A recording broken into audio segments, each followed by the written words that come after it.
तो दोस्तों आज हम फिर लेकर आए हैं आपके लिए देश और दुनिया की सभी ताज़ा और बड़ी खबरें। आज की सबसे पहली और बड़ी खबर में आपको बताएंगे, पश्चिम बंगाल में आज पहले चरण की वोटिंग, 5 जिलों की 30 सीटों पर डाले जाएंगे वोट। वहीं अगली बड़ी खबर में आपको बताएंगे, पश्चिम बंगाल में टीएमसी ने कहा भाजपा शासित राज्यों की पुलिस की तैनाती तुरंत रोके आयोग। वहीं अगली बड़ी खबर में आपको बताएंगे, ममता का चुनाव आयोग पर हमला, बोले बंगाल से सभी अधिकारियों का तबादला कर दें तब भी टीएमसी ही जीतेगी। वहीं अगली बड़ी खबर में आपको बताएंगे, पंजाब में भारत बंद का पूर्ण असर, समर्थन में आए आम लोग, 80% बाजार बंद, बसों के पहिए थमे। वहीं अगली बड़ी खबर में आपको बताएंगे, तमिलनाडु विधानसभा चुनाव को लेकर डीएमके ने की 15 साल से पुरानी ईवीएम के इस्तेमाल पर रोक की मांग, हाईकोर्ट में याचिका। इसी के साथ अगली बड़ी खबर में आपको बताएंगे, असम में आज वोटिंग से पहले मनमोहन सिंह का वीडियो संदेश, लोगों से की खास अपील। एक और बड़ी अपडेट, अब शनिवार रात 9 बजे से लगेगा कर्फ्यू,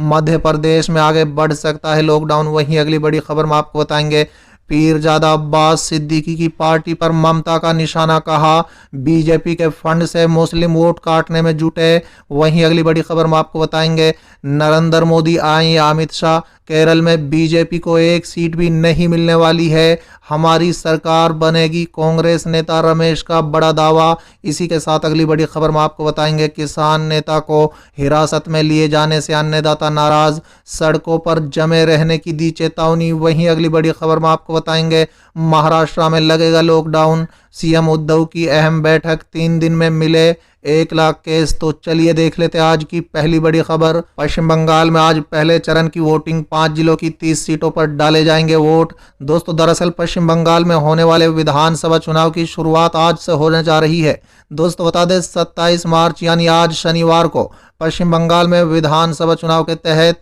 पहले चरण की वोटिंग हो रही है। 27 मार्च को पश्चिम बंगाल की 5 जिलों की 30 सीटों पर वोटिंग हो रही है। इन 30 सीटों में से 4 सीटें दलित सीट हैं, जबकि 7 सीट आदिवासी हैं। दोस्तों बता दें, पुरुलिया, झारग्राम, बंकुरा, पूर्व मैदानपुर पार्ट 1 और पश्चिमी मैदानपुर पार्ट 1 जिले में वोटिंग हो रही है। चुनाव को शांतिपूर्वक संपन्न कराने के लिए चुनाव आयोग के साथ साथ स्थानीय प्रशासन ने तकरीबन सारी तैयारियां पूरी कर ली हैं। दोस्तों बता दें, पश्चिम बंगाल चुनाव में मुख्य मुकाबला तृणमूल कांग्रेस और बीजेपी के बीच माना जा रहा है।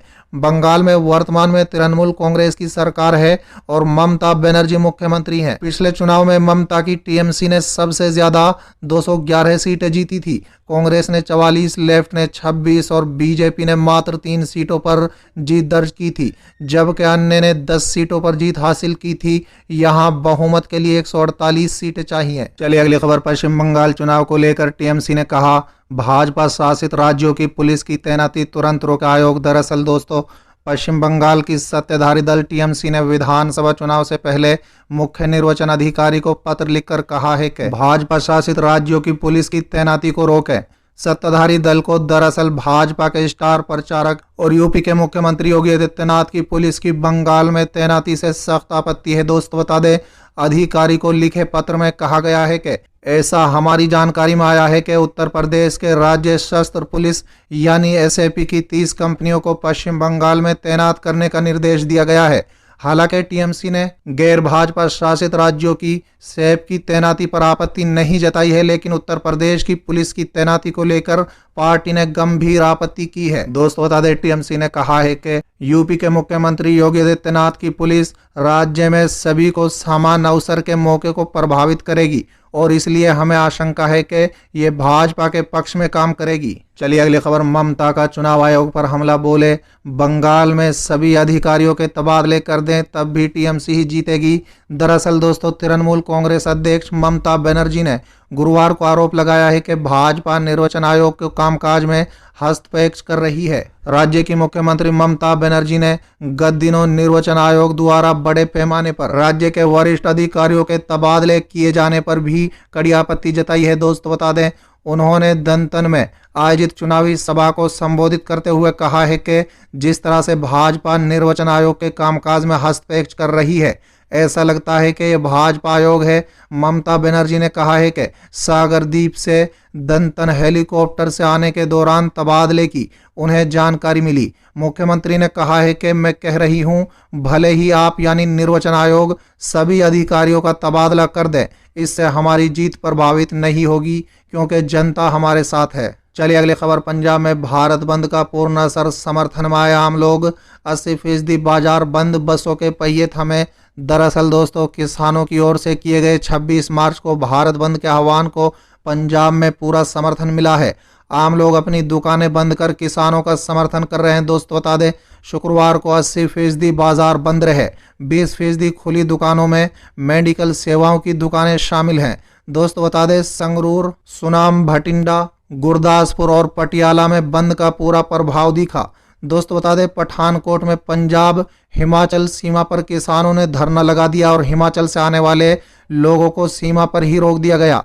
मौके पर भारी पुलिस बल तैनात है। दोस्तों बता दें, विभिन्न किसान संगठनों के लोग धरने में सम्मिलित हैं। चलिए अगली खबर। तमिलनाडु विधानसभा चुनाव से पहले डीएमके ने की 15 साल से पुरानी ईवीएम के इस्तेमाल पर रोक की मांग, हाईकोर्ट में याचिका। दरअसल दोस्तों, डीएमके ने निर्वाचन आयोग से तमिलनाडु विधानसभा चुनाव में 15 साल से पुरानी ईवीएम का इस्तेमाल रोकने के लिए बुधवार को मद्रास उच्च न्यायालय में एक याचिका दायर की। तमिलनाडु में 6 अप्रैल को चुनाव होने वाले हैं। दोस्तों बता दें, डीएमके नेता आरएस भारती ने पार्टी की ओर से ये याचिका दाखिल की है, जिसमें सभी मतदान केंद्र पर मतदान के दौरान सीसीटीवी के जरिए सीधा प्रसारण, वेब पर प्रसारण करने और ईवीएम रखे जाने के कक्षों, मतगणना केंद्र में जोमर यानी सिग्नल को बाधित करने के लिए अवरोधक लगाए जाने का भी अनुरोध किया है। विपक्षी दल ने अदालत से निर्वाचन अधिकारियों को कम से कम 50% वीवीपैट की मतगणना करने का निर्देश दिए जाने का भी आग्रह किया है। चलिए अगली खबर। असम में आज होगी वोटिंग। वोटिंग से पहले मनमोहन सिंह का वीडियो संदेश, लोगों से की अपील। दरअसल दोस्तों, पूर्व प्रधानमंत्री मनमोहन सिंह ने असम के मतदाताओं के नाम एक वीडियो जारी करते हुए उनसे विधानसभा चुनाव में कांग्रेस को वोट देने की अपील की है। मनमोहन सिंह ने कहा है कि समाज आज धर्म और भाषा के आधार पर बंट गया है और ऐसे में असम के लोगों को ऐसी सरकार चुननी चाहिए जो संविधान और लोकतंत्र मूल्यों में भरोसा करती है। मनमोहन सिंह ने अपने वीडियो संदेश में यह भी कहा है कि अगर कांग्रेस की सरकार सत्ता में आती है तो सीए लागू नहीं किया जाएगा और इस कानून को खत्म करने की कोशिश की जाएगी। उन्होंने कहा है कि कांग्रेस असम की भाषा, संस्कृति और इतिहास की सुरक्षा के लिए प्रतिबद्ध है। दोस्तों बता दें, मनमोहन सिंह असम से 28 सालों से राज्यसभा सांसद रहे हैं। मनमोहन सिंह ने इस बात का भी जिक्र किया है और कहा है कि असम के कारण वो देश की 5 साल तक बतौर वित्त मंत्री और फिर 10 साल तक प्रधानमंत्री के तौर पर सेवा करते रहे। चलिए अगली खबर। अब शनिवार रात 9 बजे से लगेगा कर्फ्यू। मध्य प्रदेश में आगे बढ़ सकता है लॉकडाउन। दरअसल दोस्तों, मध्य प्रदेश में अब शनिवार रात 10 बजे से लगने वाला कर्फ्यू रात 9 बजे से लगेगा। मुख्यमंत्री शिवराज सिंह चौहान ने रविवार को लगने वाले लॉकडाउन को आगे बढ़ाने के संकेत दिए हैं। दोस्तों बता दें, उन्होंने कहा है कि आपातकाल का समय है, मर्यादा जरूरी है। मैं सभी से घर पर त्योहार मनाने की अपील करता हूं, जरूरत पड़ी तो आपात धर्म का पालन करूंगा। चलिए अगली खबर। पीरजादा अब्बास सिद्दीकी की पार्टी पर ममता का निशाना, कहा बीजेपी के फंड से मुस्लिम वोट काटने में जुटे कुछ लोग। दरअसल दोस्तों, मुख्यमंत्री ममता बनर्जी ने गुरुवार को भाजपा पर विधानसभा चुनाव में अल्पसंख्यकों के वोट हासिल करने के लिए एक नई राजनीतिक पार्टी को समर्थन देने का आरोप लगाया है। ममता बनर्जी ने दक्षिण 24 परगना जिले के एक चुनावी रैली को संबोधित करते हुए उन्होंने किसी दल या व्यक्ति का नाम लिए बिना कहा है कि उस पार्टी के संस्थापक को भाजपा से धन मिलता है। उन्होंने कहा है कि भाजपा के आदेश पर राज्य में एक नए राजनीतिक दल का गठन हुआ है जिसका मकसद अल्पसंख्यकों का वोट हासिल करना और भगवा दल की मदद करना है। ममता बनर्जी ने कहा है कि माकपा और कांग्रेस की भाजपा के साथ साठगांठ है। उन्होंने कहा है कि केवल तृणमूल कांग्रेस राज्य में संशोधित नागरिकता कानून तथा एनपीआर को लागू होने से रोक सकती है और विभिन्न समुदाय के बीच मित्रता सुनिश्चित कर सकती है। दोस्तों बता दें, फुरफुरा शरीफ के पीरजादा अब्बास सिद्दीकी ने हाल ही में इंडियन सेकुलर फ्रंट का गठन किया है और ये दल वाम मोर्चा तथा कांग्रेस के साथ विधानसभा चुनाव लड़ रहा है। तृणमूल कांग्रेस और अपने खिलाफ भाजपा के आरोपों पर ममता बनर्जी ने कहा है कि मुझे चोर और हत्यारा कहा जा रहा है क्योंकि मुझे जनता से प्यार है और जब भी ज़रूरत होती है तो मैं उनके साथ खड़ी होने के लिए दौड़ पड़ती हूं। चलिए अगली खबर। कांग्रेस नेता रमेश चन्नीथला का बड़ा बयान, बोले नरेंद्र मोदी आए या अमित शाह, केरल में बीजेपी को एक सीट भी नहीं मिलने वाली है, हमारी ही सरकार बनेगी। दरअसल दोस्तों, केरल विधानसभा चुनाव के लिए प्रचार अभियान जोरों पर है। सभी दलों के नेता मतदाताओं को लुभाने में लगे हैं। केरल में लेफ्ट और कांग्रेस गठबंधन के बीच सीधा मुकाबला है। सीपीएम की अगुवाई वाली लेफ्ट डेमोक्रेटिक फ्रंट यानी एलडीएफ फिलहाल सत्ता में है, लेकिन कांग्रेस के नेतृत्व वाले यूनाइटेड डेमोक्रेटिक फ्रंट का दावा है कि हम वापसी कर रहे हैं। कांग्रेस नेता और विधानसभा में नेता प्रतिपक्ष रमेश चेन्निथला एग्जिट पोल को नकारते हुए कहते हैं कि इस बार हम सरकार बनाने जा रहे हैं। केरल में बीजेपी की स्थिति पर वो कहते हैं कि यहाँ प्रधानमंत्री नरेंद्र मोदी आए या अमित शाह, बीजेपी को एक भी सीट नहीं मिलने वाली है। चलिए अगली खबर। किसान नेता को हिरासत में लिए जाने से अन्नदाता नाराज, सड़कों पर जमे रहने की दी चेतावनी। दरअसल दोस्तों, संयुक्त किसान मोर्चा की तरफ से भारत बंद का आह्वान किया गया। ऐसे में भारतीय किसान यूनियन के राष्ट्र महासचिव युद्धवीर सिंह को अहमदाबाद में प्रेस वार्ता के दौरान पुलिस द्वारा हिरासत में ले लिया गया था। ऐसे में गाजीपुर बॉर्डर पर किसानों ने नाराजगी जाहिर की है। दोस्त बता दें, बॉर्डर पर बैठे किसान नेताओं ने ये निर्णय लिया है कि जब तक उनके नेता को रिहा नहीं किया जाता तब तक वो सड़कों पर ही जमे रहेंगे।